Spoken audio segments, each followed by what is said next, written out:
You've got to give yourself a chance. You got to give God a chance.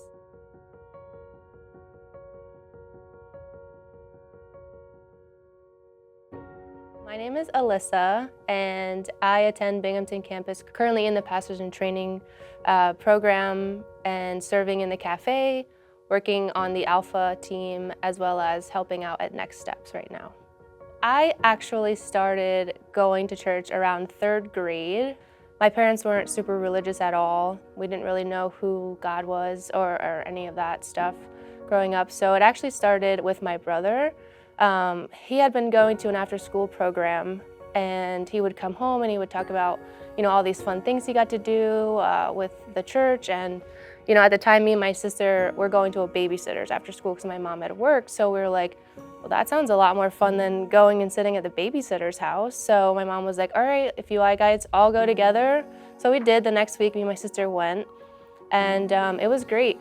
At the time, we really didn't understand or know why we were there or what God was, but through going to the after-school program, we were able to have an introduction of what worshiping God meant to you, who God was in your life, and it was a really great start for me. Me and my sister were actually baptized probably around 11 years old, and at that time, still just me and my sister were going to church on Sundays. Once Tuesday school program was over, after you were confirmed, there really wasn't a program for, teenage kids my age to keep attending. So we tried to go on Sundays as much as we could, but it really didn't work out as well. Once I graduated college, I got a job, and that pulled me away from what we were learning and getting to know God. I was in a long-term relationship for a little while. You think you have everything, you think you have the house, you have the family, but there was always still a piece of me that was missing. Separating from someone that you had been with for so long, it's really hard, and you have to try to find your way forward. Just battling through some of those thoughts like depression, anxiety. In relationships, I find myself really idolizing that relationship over God, and I think when it starts to get to that point of okay, this isn't fulfilling me anymore. It's God's way of saying you're worshiping this relationship or you're idolizing this relationship over your relationship with me. And so that's where I took the time to say, okay, God, one day I was having a really hard day, and it was over a very similar situation, a relationship, and I just felt like God saying to me can I do it now? Can I have my chance now to lead you?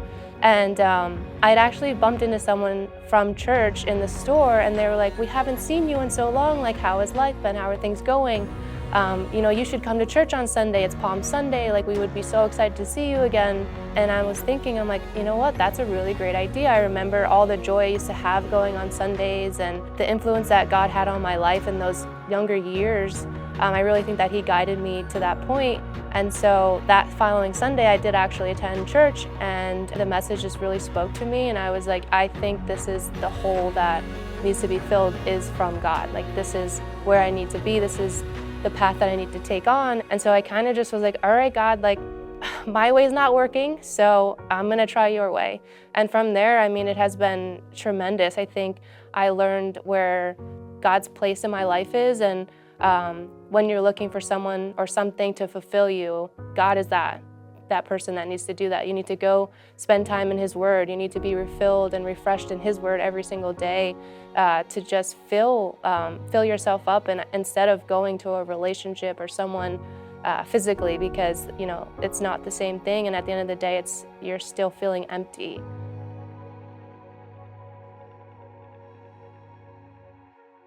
I think I would tell them, the same thing I tell myself all the time. You've got to give yourself a chance. You got to give God a chance. You've tried to live your life doing it your way, and it hasn't really worked out that well. So when you look at the plans that God has for you, and you see that it can work out, I would say just trust the process. I would say keep moving forward. I think that life is scary, but when you have God there, it's not as bad as you think it is. And He will always lead you.